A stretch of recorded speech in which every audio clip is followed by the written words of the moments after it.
Hello students, this is Dr. Amit Juneja, lecturer economics, Shahid Balwinder Singh Government Senior Secondary Smart School, Sabuana district Fazilka. ਤਾਂ ਮੈਂ ਤੁਹਾਡੇ ਸਾਰਿਆਂ ਦਾ ਸਵਾਗਤ ਕਰਦਾ ਅੱਜ ਦੇ ਇਸ ਲੈਕਚਰ ਦੇ ਵਿੱਚ। ਤਾਂ ਜਿਹੜਾ ਅੱਜ ਦਾ ਆਪਣਾ ਲੈਕਚਰ ਹੈ ਉਹ ਇੱਕ ਬਹੁਤ ਹੀ ਇੰਪੋਰਟੈਂਟ ਲੈਕਚਰ ਹੈ, ਕਿਉਂਕਿ ਅੱਜ ਦੇ ਲੈਕਚਰ ਦੇ ਵਿੱਚ ਆਪਾਂ ਕੀ ਕਰਾਂਗੇ, ਇੱਕ ਫਰਕ ਸਮਝਾਂਗੇ ਜੋ ਆਮ ਤੌਰ ਤੇ ਆਪਾਂ ਨੂੰ ਸਮਝਣ ਲੱਗਿਆ ਮੁਸ਼ਕਿਲ ਹੁੰਦੀ ਹੈ ਕਿ ਸਧਾਰਨ ਵਸਤੂਆਂ ਕੀ ਹੁੰਦੀਆਂ ਨੇ, ਘਟੀਆ ਵਸਤੂਆਂ ਕੀ ਹੁੰਦੀਆਂ ਨੇ, ਗਿਫਨ ਵਸਤੂਆਂ ਕੀ ਹੁੰਦੀਆਂ ਨੇ ਤੇ ਵੈਬਲਨ ਵਸਤੂਆਂ ਕੀ ਹੁੰਦੀਆਂ ਨੇ। ਇਹ ਚਾਰ ਤਰ੍ਹਾਂ ਦੀਆਂ ਵਸਤੂਆਂ ਦੇ ਵਿੱਚ ਜੋ ਅੰਤਰ ਹੈ ਅੱਜ ਆਪਾਂ ਨੂੰ ਕਲੀਅਰ ਕਰਾਂਗੇ ਕਿੰਦੇ ਦੁਆਰਾ। ਜਿਹੜੇ ਆਪਾਂ ਆਪਣੇ ਲਾਸਟ ਲੈਕਚਰ ਦੇ ਵਿੱਚ ਜਿਹੜੇ ਆਪਾਂ ਤਿੰਨ ਪ੍ਰਭਾਵ ਦੀ ਗੱਲ ਕੀਤੀ ਸੀ, ਕੀਮਤ ਪ੍ਰਭਾਵ, ਆਮਦਨ ਪ੍ਰਭਾਵ ਤੇ ਪ੍ਰਤੀਸਥਾਪਨ ਪ੍ਰਭਾਵ, ਉਹਨਾਂ ਦੁਆਰਾ ਆਪਾਂ ਇਹਨਾਂ ਤਿੰਨ ਚੀਜ਼ਾਂ ਦੇ ਵਿੱਚ ਅੰਤਰ ਜਿਹੜਾ ਹੈ ਉਹਨੂੰ ਸਮਝਣ ਦੀ ਕੋਸ਼ਿਸ਼ ਕਰਾਂਗੇ। ਤਾਂ ਆਪਾਂ ਇੱਕ ਇੱਕ ਕਰਕੇ ਜਿਹੜਾ ਆਪਾਂ ਇਹ ਪ੍ਰਭਾਵ ਦੀ ਗੱਲ ਕਰਦੇ ਹਾਂ, ਦੇਖੋ ਸਭ ਤੋਂ ਪਹਿਲਾ ਜਿਹੜਾ ਪ੍ਰਭਾਵ ਸੀ ਉਹਦਾ ਆਪਾਂ ਨਾਮ ਦਿੱਤਾ ਸੀ ਕੀਮਤ ਪ੍ਰਭਾਵ। ਦੇਖੋ ਕੋਈ ਵੀ ਪ੍ਰਭਾਵ ਜਿਹੜਾ ਨਾ ਉਹ ਦੋ ਤਰ੍ਹਾਂ ਦਾ ਹੋ ਸਕਦਾ ਹੈ। ਜਾਂ ਤਾਂ ਉਹ ਜਿਹੜਾ ਪ੍ਰਭਾਵ ਹੈ ਉਹ ਕੀ ਹੋ ਸਕਦਾ ਹੈ, ਉਹ ਹੋ ਸਕਦਾ ਹੈ ਧਨਾਤਮਕ, ਜਾਂ ਹੋ ਸਕਦਾ ਹੈ ਉਹ ऋणात्मक। ठीक है, यानी धनात्मक ते ऋणात्मक कोई भी प्रभाव दोनों चो एक हो सकता है। धनात्मक मींस कि या तो की हो सकता है पॉजिटिव या की हो सकता है नेगेटिव। हुन पॉजिटिव ते नेगेटिव दा मतलब की देखो, ਆਪਾਂ ਚਾਹੇ ਤਾਂ ਕੀਮਤ ਪ੍ਰਭਾਵ ਹੈ, ਆਮਦਨ ਪ੍ਰਭਾਵ ਹੈ, ਸਥਾਨਾਪਨ ਪ੍ਰਭਾਵ ਹੈ, ਜਿਹੜੇ ਮਰਜ਼ੀ ਆਪਾਂ ਇਹ ਜਿਹੜੇ ਪ੍ਰਭਾਵ ਆਪਾਂ ਦੇਖਣੇ ਨੇ ਉਹ ਆਪਾਂ ਕਿੰਦੇ ਤੇ ਦੇਖਣੇ ਨੇ, ਕਿਉਂਕਿ ਆਪਾਂ ਕੀਮਤ ਦਾ ਪ੍ਰਭਾਵ ਕਿੰਦੇ ਤੇ ਦੇਖਣਾ ਹੈ, ਮੰਗ ਤੇ। ਆਮਦਨ ਦਾ ਪ੍ਰਭਾਵ ਕਿੰਦੇ ਤੇ ਦੇਖਣਾ ਹੈ, ਮੰਗ ਤੇ। ਜਿਹੜੇ ਸਥਾਨਾਪਨ ਵਸਤੂ ਦੀ ਕੀਮਤ ਵਿੱਚ ਹੋਣ ਵਾਲਾ ਬਦਲਾਵ ਹੈ ਉਹਦਾ ਪ੍ਰਭਾਵ ਕਿੰਦੇ ਤੇ ਦੇਖਣਾ ਹੈ, ਮੰਗ ਤੇ, ਕਿਉਂਕਿ ਆਪਾਂ ਗੱਲ ਹੀ ਮੰਗ ਦੀ ਕਰਦੇ ਪਏ ਆ। ਤਾਂ ਆਪਾਂ ਹੁਣ ਇਹ ਦੇਖਣਾ ਹੈ ਵੀ ਜੇ ਤਾਂ ਉਸ ਚੀਜ਼ ਕਰਕੇ ਉਹ ਜਿਹੜਾ ਵੇਰੀਏਬਲ ਜਿਹੜਾ ਦੂਜਾ ਹੈ, ਜਿਹੜੀ ਮੰਗ ਹੈ, ਜੇ ਤਾਂ ਉਹ ਵੱਧ ਰਹੀ ਹੈ। ध्यान ਨਾਲ सोचना, ये चीज बड़ी इंपॉर्टेंट है जो मैं हुन बोलने जा रहा भी। मान लो मैं कहना कि कीमत प्रभाव धनात्मक है या कीमत प्रभाव ऋणात्मक है। हुन आपां नूं किवें पता लगेगा, आपां की करांगे इस चीज दा पता लगाने वास्ते भी कोई भी प्रभाव धनात्मक है या ऋणात्मक है, इनका पता लगाना होवे ना बहुत ईजी है। की करो, उनकी डायग्राम बना लो। इधर की लवांगे कीमत, इधर की लवांगे मंग। ठीक है, कीमत प्रभाव यानी कि कीमत दा प्रभाव किंदे ऊपर, मंग दे ऊपर। मैं क्या भी कीमत P है ता मंग जड़ी है ओ Q है, ता आपा हैगे आ A पॉइंट ते। ठीक है, हुन क्यों होया, कीमत घट के P1 हुई। ठीक है, जे कीमत घट के P1 हुई ता अगर उनदे नाल मंग वध के Q1 होगी ते आपा आ गए B पॉइंट ते। हुन सोचो होया की, होया ए भी कीमत घटी ते मंग वधी, दोनों एक दूजे दे उल्टा गए। एवं कीमत वध के P2 हुई, मंग घट के Q2 होगी, तो आप C पॉइंट ते आ गए। यानी हुन की होया, कीमत वधी ते मंग घटी, तो फिर उल्टा गए, तो अपनी मंग वक्कर बन गई DD। यानी हुन की हो रहा है, कीमत ते मंग जा रहे ने एक दूजे नाल उल्टा। अगर ता उल्टा जाएंगे तो प्रभाव की होएगा ऋणात्मक। ठीक है, पर जिवें आपां एक पॉइंट कीता सी दिखावा वस्तुआं, दिखावा वस्तुआं च की होएगा, आपां ये देखांगे भी इधर आपां कीमत प्रभाव लेना है तो आपां इधर की लांगे कीमत। इधर आपां जेड़ा कीमत दा प्रभाव है वो किंदे ते देखना है, मंग ते। ਤਾਂ ਆਪਾਂ ਕਿਹਾ ਵੀ ਦਿਖਾਵਾ ਵਸਤੂਆਂ ਜਿਹੜੀਆਂ ਨੇ ਉਹਨਾਂ ਦੇ ਵਿੱਚ ਕੀਮਤ ਜਿਹੜੀ ਹੈ ਉਹ P ਹੈ, ਤਾਂ ਮੰਗ ਜਿਹੜੀ ਹੈ ਉਹ Q ਹੈ, ਤਾਂ ਆਪਾਂ A ਪੁਆਇੰਟ ਤੇ ਆ। ਤਾਂ ਕੀਮਤ ਘਟ ਕੇ P1 ਹੋ ਗਈ, ਤਾਂ ਹੁਣ ਕੀ ਹੋਏਗਾ, ਉਹ ਤਾਂ ਦਿਖਾਵਾ ਵਸਤੂ ਹੈ। ਜੇ ਕੀਮਤ ਘਟ ਜਾਏਗੀ ਤਾਂ ਉਹ ਤਾਂ ਦਿਖਾਵੇ ਦੀ ਚੀਜ਼ ਹੀ ਨਹੀਂ ਰਹਿ ਜਾਣੀ, ਤਾਂ ਲੋਕੀ ਕੀ ਹੋਣਗੇ, ਉਹਦੀ ਮੰਗ ਕਰਨਗੇ ਪਹਿਲਾਂ ਨਾਲੋਂ ਘੱਟ। ਤਾਂ ਮੰਗ ਘਟ ਕੇ ਕਿੰਨੀ ਹੋ ਜਾਏਗੀ, Q1। ਯਾਨੀ ਹੁਣ ਕੀ ਹੋਇਆ, ਕੀਮਤ ਘਟੀ ਤਾਂ ਮੰਗ घटी। ठीक हो गया। एवं जे कीमत वधी तो की हो गया, मंग वध गई तो की हो गया Q2। आप किथे आ गए, C पॉइंट ते। यानी हुन देखो कीमत वधी, मंग वधी। ठीक है, आ बन गई मंग वक्कर DD। यानी हुण इहदे च की हो रहा है भी कीमत ते मंग इक्को पासे जा रहे ने भी कीमत वध रही है तो मंग वध रही है, कीमत घट रही है तो मंग घट रही है, दोनों इक्को पासे जाणगे तो प्रभाव की होएगा धनात्मक होएगा। ठीक हो गया। यानी कोई भी प्रभाव ऋणात्मक भी हो सकता है, धनात्मक भी हो सकता है। यानी जिस चीज दे ऊपर उनका प्रभाव देख रहे हो, क्योंकि आप कीमत का प्रभाव देखते पे हाँ किंदे ऊपर, मंग दे ऊपर। जेकर कीमत ते मंग एक दूजे तो उल्टा जाणगे तो प्रभाव की होएगा ऋणात्मक। जे कीमत ते मंग एक दूजे वाले पासे जाणगे, इक्को पासे जाणगे तो प्रभाव की होएगा धनात्मक। ठीक हो गया। इसी तरह ਇਹ ਆਪਾਂ ਜਿਵੇਂ ਕੀਮਤ ਦਾ ਪ੍ਰਭਾਵ ਕੀਤਾ, ਆਪਾਂ ਅਗਲਾ ਪ੍ਰਭਾਵ ਦੇਖਦੇ ਹਾਂ ਜਿਹੜਾ ਹੈ ਆਮਦਨ ਪ੍ਰਭਾਵ।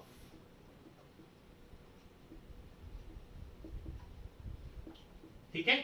ਹੁਣ ਆਮਦਨ ਪ੍ਰਭਾਵ ਵੀ ਕੀ ਹੋ ਸਕਦਾ ਹੈ, ਧਨਾਤਮਕ ਜਾਂ ਕੀ ਹੋ ਸਕਦਾ ਹੈ ऋणात्मक, दोनों हो सकता है। किवें हो सकता है, देखो ਹੁਣ ਆਪਾਂ ਪ੍ਰਭਾਵ ਕਿੰਨਾ ਦੇਖਣਾ ਹੈ ਆਮਦਨ ਦਾ, ਕਿੰਦੇ ਉੱਪਰ, ਮੰਗ ਦੇ ਉੱਪਰ। ਆਪਾਂ ਦੋ ਡਾਇਗਰਾਮਾਂ ਬਣਾ ਲੈਂਦੇ ਆ। ਹੁਣ ਆਪਾਂ ਆਮਦਨ ਦਾ ਪ੍ਰਭਾਵ ਮੰਗ ਤੇ ਦੇਖਣਾ ਹੈ ਨਾ, ਇਧਰ ਤਾਂ ਮੰਗ ਆ ਜਾਏਗੀ। ਹੁਣ ਇਸ ਪਾਸੇ ਕੀ ਆਏਗਾ ਆਮਦਨ, ਐਵੇਂ ਇਧਰ ਆਪਾਂ ਕਰ ਲੈਂਦੇ ਆ ਵੀ ਹੁਣ ਆਪਾਂ ਕੀ ਕਰਨਾ ਹੈ, ਇਧਰ ਮੰਗ ਆ ਗਈ, ਮੰਗ ਦੇ ਉੱਪਰ ਆਪਾਂ ਕਿੰਦਾ ਪ੍ਰਭਾਵ ਦੇਖਣਾ ਹੈ ਆਮਦਨ ਦਾ, ਇਧਰ ਆਮਦਨ ਆ ਗਈ। ਸ਼ੁਰੂਆਤ ਦੇ ਵਿੱਚ ਮੇਰੀ ਆਮਦਨ ਜਿਹੜੀ ਹੈ ਉਹ y ਸੀ ਤਾਂ ਮੇਰੀ ਮੰਗ ਜਿਹੜੀ ਹੈ ਉਹ ਸੀ ਮੰਨ ਲਓ q। ਤਾਂ ਮੇਰੀ ਆਮਦਨ ਵਧ ਗਈ, ਮੇਰੇ ਕੋਲ ਪੈਸੇ ਆ ਗਏ ਪਹਿਲਾਂ ਨਾਲੋਂ ਜ਼ਿਆਦਾ ਤਾਂ ਮੇਰੀ ਆਮਦਨ ਹੋ ਗਈ y1। ਮੇਰੀ ਆਮਦਨ ਵਧੀ, ਮੇਰੇ ਕੋਲ ਪੈਸੇ ਜ਼ਿਆਦਾ ਆਏ ਤਾਂ ਮੈਂ ਕੀ ਕੀਤਾ, ਜ਼ਿਆਦਾ ਵਸਤੂਆਂ ਖਰੀਦੀਆਂ ਤਾਂ ਮੇਰੀ ਮੰਗ ਹੋ ਗਈ q1। यानी इधरों मेरी आमदन वधी ते इधरों मेरी मंग वधी, यानी आमदन ते मंग इक्को पासे गए तो प्रभाव की होएगा धनात्मक। एवं मेरी आमदन घट के y2 हुई, मेरी मंग घट के q2 हुई। यानी हुण आमदन ही घट गई, पैसे घट गए पहले नालों, तो हुण की होगा, हुण होएगा ये कि इधरों मेरी आमदन घटी ते इधरों मेरी मंग घटी। आमदन घटी, मंग घटी तो फिर इक्को पासे गए तो प्रभाव की होएगा धनात्मक, तो अपनी मंग वक्र बन गई। पर अगर आपां इहदी गल करिए, एक ही नहीं तो साधारण वस्तुआं ने। अगर आपां इधर आ जाइए, मान लो मैं कहना कि मेरी आमदन y सी तो मेरी मंग जिहड़ी है वो q सी, मैं इस a पॉइंट ते सी। ठीक है। मेरे कोल पैसे आ गए ज्यादा, मेरी आमदन वध के y1 हो गई। ਜਿਹੜੀ चीज मैं खरीद रहा सी, मैं की कीता, मैं उनदी मंग घटा के q1 करती।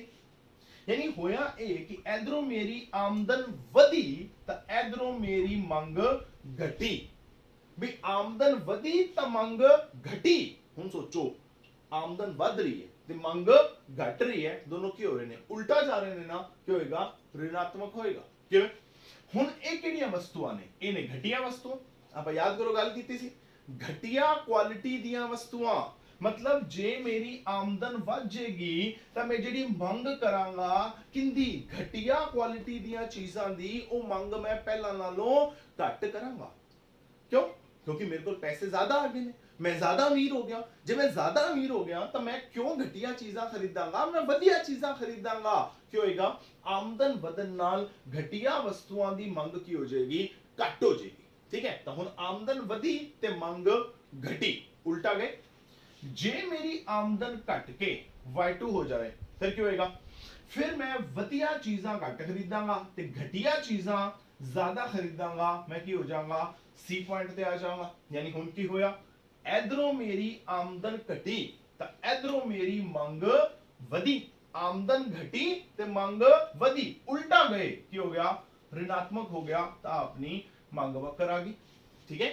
यानी जिहड़ा कीमत प्रभाव है, कीमत दा मंग ते पैण वाला प्रभाव वो की हो सकता है, धनात्मक भी हो सकता है, ऋणात्मक भी हो सकता है। यानी जेकर कीमत वधे मंग वधे, ध्यान नाल कीमत वधे मंग वधे तो धनात्मक, कीमत घटे मंग घटे तो भी धनात्मक, क्योंकि दोनों इको पासे चल रहे ने। कीमत वध रही है, मंग वध रही है, इको पासे। कीमत घट रही है, मंग घट रही है, फिर इको पासे, तब प्रभाव की होएगा धनात्मक। कीमत वधे मंग घटे, कीमत वधी मंग घटी, कीमत घटी मंग वधी दोनों उल्टा उल्टा जाएंगे तो प्रभाव की होएगा ऋणात्मक। एवं आमदन का प्रभाव, आमदन वधे मंग वधे, आमदन घटे मंग घटे, इको पासे जान प्रभाव की होएगा धनात्मक। आमदन वधे मंग घटे, ध्यान नाल आमदन वधे मंग घटे, आमदन घटे मंग वधे, उल्टा जान प्रभाव की होएगा ऋणात्मक। ठीक हो गया। हुन जे आपां अपने तीजे प्रभाव की गल करिए जिहड़ा है अपना स्थानापन्न प्रभाव, तां उहदे बारे आपां नूं डिस्कस करन दी लोड़ नहीं पेगी। क्यों नहीं पेगी? क्योंकि आपां हुन प्रतिस्थापन प्रभाव हो गया, यानी प्रतिस्थापन वस्तुआं दी कीमत विच होने वाला बदलाव प्रतिस्थापन प्रभाव है। मतलब तुहाडी वस्तु दी कीमत नहीं बदली, प्रतिस्थापन वस्तु दी कीमत बदली है, उनदा तुहाडी वस्तु दी मंग ते पैण वाला प्रभाव ओ की होएगा, उनदे डिस्कशन करन दी लोड़ नहीं है। ओ की होएगा, ओ हमेशा ऋणात्मक ही होएगा। यानी जेकर तुहाडी वस्तु तुहाडी आवदी वस्तु अगर प्रतिस्थापन वस्तु दे मुकाबले सस्ती होगी, ठीक है, तुहाडी चीज जिहड़ी है प्रतिस्थापन वस्तु दे मुकाबले सस्ती हुई है तो तुहाडी मंग वधेगी। जे तुहाडी वस्तु प्रतिस्थापन वस्तु दे मुकाबले महंगी होगी, की हो जाना है, तुहाडी मंग घट जानी है। यानी कीमत घटेगी तो मांग वधेगी, कीमत वधेगी तो मांग घटेगी। प्रतिस्थापन प्रभाव हमेशा ऋणात्मक होता है। ठीक हो गया। एक कदे पॉजिटिव नहीं हो सकता, ये हमेशा नेगेटिव है। हुण तुहानूं ये चीज़ां क्लियर हो गई भी कीमत प्रभाव की है, नाम तो पकड़ लेना। कीमत दा प्रभाव किंदे उपर? मंग दे उपर। आमदन दा प्रभाव किंदे उपर? मंग दे उपर। प्रतिस्थापन वस्तुआं दी कीमत विच होने वाले बदलाव दा प्रभाव किंदे उपर? मंग दे उपर। ठीक है। हुण आपां करदे हां अलग अलग वस्तुआं दी कीमत बारे जानकारी या उन्हां दे सुभाव बारे जानकारी। जिहड़ियां पहलियां वस्तुआं हुंदियां ने ਉਹ ਹੁੰਦੀਆਂ ਨੇ साधारण वस्तुआं। ठीक है। हुण ਇਹ साधारण वस्तुआं की ने? ਆਪਾਂ ਇੱਥੇ ਲਿਖ ਲੈਂਦੇ ਆ कीमत प्रभाव। हुण ਆਪਾਂ ਨੂੰ पता है भी कीमत प्रभाव किंदे बराबर है? वो है आमदन प्रभाव प्लस ऐसे की है नाल है अपना प्रतिस्थापन प्रभाव। ठीक है। कीमत प्रभाव कितने बराबर होएगा? कीमत प्रभाव जेड़ा है वो होएगा आमदन प्रभाव प्लस प्रतिस्थापन प्रभाव। हुण आपां ये देखना है भी साधारण वस्तुआं ने, साधारण वस्तुआं दे केस दे विच आमदन प्रभाव की है, प्रतिस्थापन प्रभाव की है, दोनों नूं जोड़ांगे तो कीमत प्रभाव की बनेगा। पहला तो सोचो भी साधारण वस्तुआं च आपां की मन्नांगे? सारियां दे विच ये मन्नांगे भी की होएगा, कीमत पहला नालों घटी है। अब हम मान लेंगे भी कीमत जिहड़ी है वो घट गई। ठीक है। तो हम लगाओ साधारण वस्तुआं कीमत की होगी घट गई। ठीक है। हुण क्या होएगा? देखो नंबर 1 आमदन प्रभाव की पएगा।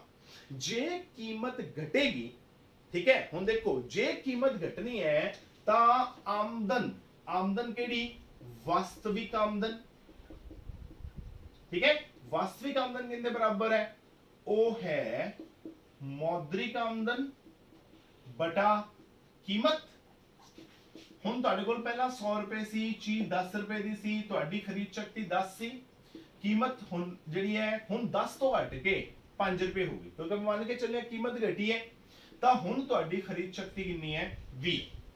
जे साधारण वस्तुआं ने, साधारण वस्तुआं दे केस दे विच की हुंदा है, कीमत जिहड़ी है वो घट जांदी है, मतलब 10 तो होगी 5, तां तुहाडी वास्तविक आमदन की होएगा वो हो जाएगी ज्यादा। देखो तुहाडी वास्तविक आमदन पहला कितनी सी? 10, हुण कितनी है? 20। तुहाडी वास्तविक आमदन वध गई। हुण जे साधारण चीज़ां ने तुसीं की करोगे? जे साधारण चीज़ां दे केस दे विच जो सस्तियां हो जांदियां ने, सस्तियां होण नाल तुहाडी वास्तविक आमदन वध जांदी है, तुसीं की करोगे? वो चीज़ां ज्यादा खरीदोगे कि घट खरीदोगे? सिंपल जी गल है। साधारण चीज़ां ने तो मैं की करांगा? मैं उन्होंने ज्यादा खरीदांगा। तो की होया? वास्तविक आमदन वधी तो मैं उन्हां दी मंग वधाई। यानी कि देखो वास्तविक आमदन वधी तो आमदन दा प्रभाव मंग दे उपर की पएगा? ਜੇ ਮੇਰੀ ਵਾਸਤਵਿਕ ਆਮਦਨ ਵੱਧ ਜਾਏਗੀ, ਦੇਖੋ ਧਿਆਨ ਨਾਲ, ਇਹ ਚੀਜ਼ ਬਹੁਤ ਇੰਪੋਰਟੈਂਟ ਹੈ ਜੋ ਆਪਾਂ ਸਮਝਣ ਦੀ ਕੋਸ਼ਿਸ਼ ਕਰ ਰਹੇ ਹਾਂ।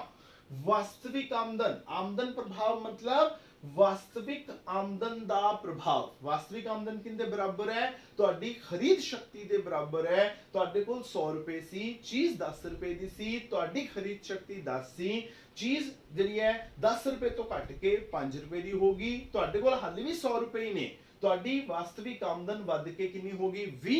ਯਾਨੀ ਕੀਮਤ ਦੇ ਘਟਣ ਨਾਲ ਕੀ ਹੋਇਆ? ਵਾਸਤਵਿਕ ਆਮਦਨ ਵਧੀ। ਵਾਸਤਵਿਕ ਆਮਦਨ ਵਧੀ ਮਤਲਬ ਖਰੀਦ ਸ਼ਕਤੀ ਵਧੀ ਕਿ ਜਦੋਂ ਆਪਣੀ ਖਰੀਦ ਸ਼ਕਤੀ ਪਹਿਲਾਂ ਨਾਲੋਂ ਵੱਧ ਜਾਏਗੀ ਤਾਂ ਜੇ ਸਧਾਰਨ ਵਸਤੂਆਂ ਹੋਣਗੀਆਂ, ਜਦੋਂ ਮੇਰੀ ਖਰੀਦ ਸ਼ਕਤੀ ਵਧੀ ਹੈ, ਮੈਂ ਕੀ ਉਹਨਾਂ ਨੂੰ ਜ਼ਿਆਦਾ ਖਰੀਦਾਂਗਾ? ਬਿਲਕੁਲ ਖਰੀਦਾਂਗਾ। ਤਾਂ ਕੀ ਹੋਏਗਾ? ਜਿਹੜੀ ਆਮਦਨ ਦਾ ਪ੍ਰਭਾਵ ਪਏਗਾ ਉਹ ਕੀ ਪਏਗਾ?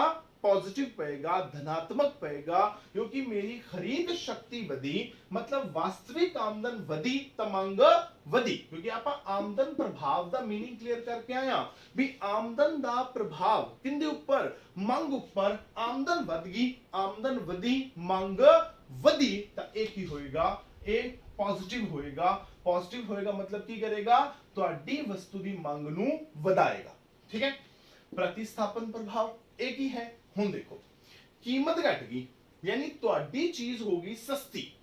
ਤੁਹਾਡੀ ਚੀਜ਼ ਸਸਤੀ ਹੋਈ ਹੈ ਤਾਂ ਮਤਲਬ ਹੁਣ ਸੋਚੋ ਤੁਹਾਡੀ ਚੀਜ਼ ਹੈ ਫੈਂਟਾ, ਠੀਕ ਹੈ, ਤੁਹਾਡੀ ਚੀਜ਼ ਹੋ ਗਈ ਸਸਤੀ, ਫੈਂਟਾ ਸਸਤੀ ਹੋ ਗਈ ਤਾਂ ਲੋਕ ਕੀ ਕਰਨਗੇ? ਫੈਂਟਾ ਜ਼ਿਆਦਾ ਖਰੀਦਣਗੇ। ਦੇਖੋ ਤੁਹਾਡੀ ਚੀਜ਼ ਦੀ ਕੀਮਤ ਘਟੀ ਤਾਂ ਤੁਹਾਡੀ ਚੀਜ਼ ਦੀ ਮੰਗ ਵਧੀ, ਕੀਮਤ ਘਟੀ ਤੇ ਮੰਗ ਵਧੀ ਤਾਂ ਇਹ ਕੀ ਹੋ ਗਿਆ? ਨੈਗੇਟਿਵ। ਠੀਕ ਹੋ ਗਿਆ। प्रतिस्थापन प्रभाव हमेशा नेगेटिव रहेगा ਭਾਵੇਂ ਜਿਹੜੀਆਂ ਮਰਜ਼ੀ ਵਸਤੂਆਂ ਆ ਜਾਣ। ਠੀਕ। ਹੁਣ ਕੀ ਕੀਤਾ? ਦੇਖੋ ਜਿਹੜਾ ਤੁਹਾਡਾ ਆਮਦਨ ਪ੍ਰਭਾਵ ਸੀ ਉਹ ਪੋਜ਼ਿਟਿਵ ਸੀ। ਕੀ ਹੋਇਆ? ਤੁਹਾਡੇ ਆਮਦਨ ਪ੍ਰਭਾਵ ਨੇ ਤੁਹਾਡੀ ਮੰਗ ਨੂੰ ਕੀ ਕਰ ਦੇਣਾ ਹੈ? ਵਧਾ ਦੇਣਾ ਹੈ। ਠੀਕ ਹੈ ਵੀ ਤੁਹਾਡੀ ਵਸਤੂ ਦੀ ਕੀਮਤ ਘਟ ਗਈ, ਤੁਹਾਡੀ ਵਾਸਤਵਿਕ ਆਮਦਨ ਵੱਧ ਗਈ। ਵਾਸਤਵਿਕ ਆਮਦਨ ਵਧੀ, ਉਹਨੇ ਕੀ ਕੀਤਾ? ਤੁਹਾਡੀ ਮੰਗ ਨੂੰ ਵਧਾਤਾ। क्यों ਵਧਾਇਆ? क्योंकि आमदन प्रभाव की है धनात्मक है, पॉजिटिव है। साधारण वस्तुओं ने, आम वरतों में आने वाली वस्तुओं ने की करांगे? पैसे ज्यादा आएंगे, आमदन ज्यादा आएगी, की करांगे? ज्यादा खरीदांगे। आमदन ज्यादा, मांग ज्यादा, दोनों सेम पासे जाएंगे। तो धनात्मक प्रतिस्थापन प्रभाव हमेशा नेगेटिव रहना है। जे ਤੁਹਾਡੀ वस्तु की कीमत घटी है ना तो ਇਹਨੇ ਕੀ ਕਰਨਾ ਹੈ? ਤੁਹਾਡੀ वस्तु की मांग ਨੂੰ ਵਧਾ ਹੀ ਦੇਣਾ है। ठीक है। तो कीमत घटेगी, मांग ਨੂੰ ਕੀ ਕਰੇਗਾ? ਵਧਾਏਗਾ। कीमत घटी, मांग ज्यादा, उल्टा जाएगा, की होएगा? नेगेटिव होएगा। ता की होया भी जेड़ा आमदन प्रभाव सी ओ पॉजिटिव पिया, कीमत ਤੁਹਾਡੀ वस्तु ਦੀ ਘਟ ਗਈ। ठीक है। ਉਹਦੇ ਨਾਲ ਕੀ ਹੋਇਆ? ਤੁਹਾਡੀ ਵਾਸਤਵਿਕ ਆਮਦਨ ਵੱਧ ਗਈ, ਉਹਨੇ ਕੀ ਕੀਤਾ? ਤੁਹਾਡੀ ਮੰਗ ਨੂੰ ਵਧਾਤਾ। ਇਧਰੋਂ ਕੀ ਹੋਇਆ? ਤੁਹਾਡੀ ਵਸਤੂ ਆਦੀ ਪ੍ਰਤੀਸਥਾਪਨ ਵਸਤੂ ਦੇ ਮੁਕਾਬਲੇ ਸਸਤੀ ਹੋ ਗਈ ਕਿਉਂਕਿ ਉਹਦੀ ਕੀਮਤ ਘਟੀ ਹੈ ਨਾ। ਇਹਨੇ ਵੀ ਕੀ ਕੀਤਾ? ਇਹਨੇ ਵੀ ਕੀ ਕੀਤਾ? ਮੰਗ ਨੂੰ ਵਧਾਤਾ। यानी हुन सोचो भी कीमत प्रभाव की है? कीमत प्रभाव इन्हां दोनों का जोड़ है। हुन की कर रहा है? आमदन प्रभाव भी मंग वधा रहा है, प्रतिस्थापन प्रभाव भी मंग वधा रहा है। ये दोनों मंग वधा रहे ने तो फिर ये भी की करेगा? मंग नू वधाएगा, यानी की होएगा? मंग वध जाएगी। ठीक हो गया। यानी देखो कीमत प्रभाव की है, इन्हां दोनों का जोड़ है, इन्हां दोनों नू प्लस करांगा तो कीमत प्रभाव आना है। थोड़ी जी मंग एने वधाई, थोड़ी जी मंग एने वधाई तो अल्टीमेटली की होएगा? मंग वधेगी तो मंग वध गई। हुन मंग कदों वधी सी? जदों कीमत घटी सी। तो हुन कीमत घटी तो मंग वधी तो कीमत प्रभाव की हो गया? नेगेटिव। ठीक है। देख लो कीमत प्रभाव नेगेटिव दे विच आएगा। क्यों आएगा? क्योंकि मंग वधी है। ठीक है। मंग कदों वधी है? जदों कीमत घटी है। कीमत घटी, मंग वधी, दोनों गए एक दूजे तो उल्टा। उल्टा गए तो की होया? कीमत प्रभाव की हो गया? नेगेटिव। यानी ਜਿਹੜੀਆਂ साधारण वस्तुआं ने ਉਹਨਾਂ ਚ ਕੀ ਹੋਏਗਾ? ਜਦੋਂ कीमत घटेगी ਤਾਂ ਨਾਲ ਕੀ ਹੋਏਗਾ? ਮੰਗ ਵਧੇਗੀ ਤਾਂ ਮੰਗ ਦਾ ਨਿਯਮ ਕੀ ਹੋਏਗਾ?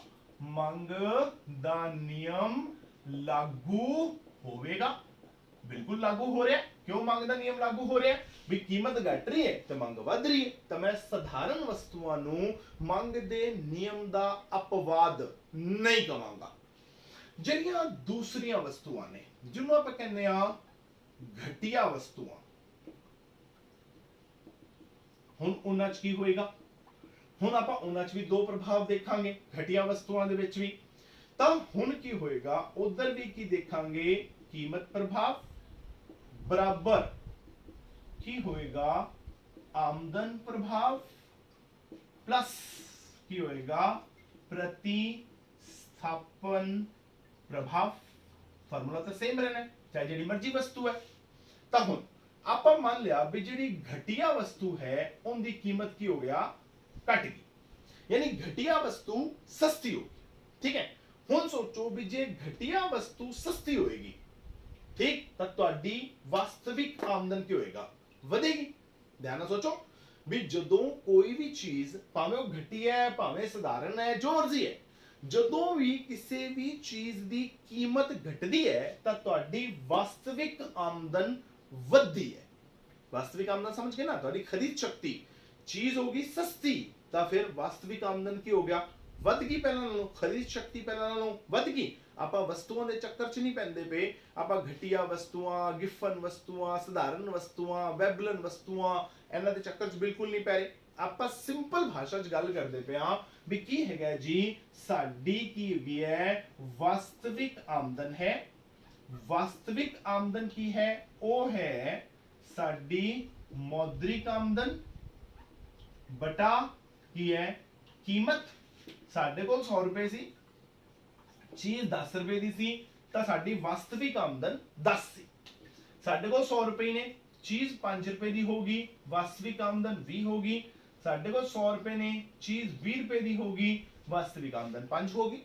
देख लो भी जदों कीमत घटेगी तो वास्तविक आमदन बढ़ेगी, जदों कीमत बढ़ेगी तो वास्तविक आमदन घटेगी। बस ठीक, हुण वास्तविक आमदन क्लियर हो गया। हुण आपां क्योंकि मान के चल रहे हैं भी जिहड़ी चीज है ਉਹ ਕੀ ਹੋਈ ਹੈ, ਉਹ ਪਹਿਲਾਂ ਨਾਲੋਂ ਸਸਤੀ ਹੋਈ ਹੈ। ਸਸਤੀ ਹੋਈ ਹੈ ਮਤਲਬ ਤੁਹਾਡੀ ਵਾਸਤਵਿਕ ਆਮਦਨ ਵਧੀ ਹੈ। ਹੁਣ ਤੁਹਾਡੀ ਆਮਦਨ ਵੱਧ ਗਈ ਹੈ, ਠੀਕ ਹੈ। ਆਮਦਨ ਵਧੀ, ਹੁਣ ਸੋਚੋ ਹੈਗੀ ਹੈ ਵਸਤੂ ਘਟੀਆ। ਜੇ ਤੁਹਾਡੀ ਆਮਦਨ ਵਧੀ ਹੈ ਤਾਂ ਤੁਸੀਂ ਕੀ ਕਰੋਗੇ, ਆਮਦਨ ਵਧੀ ਤਾਂ ਘਟੀਆ ਵਸਤੂਆਂ ਪਹਿਲਾਂ ਨਾਲੋਂ ਜ਼ਿਆਦਾ ਖਰੀਦੋਗੇ ਕਿ ਘੱਟ ਖਰੀਦੋਗੇ।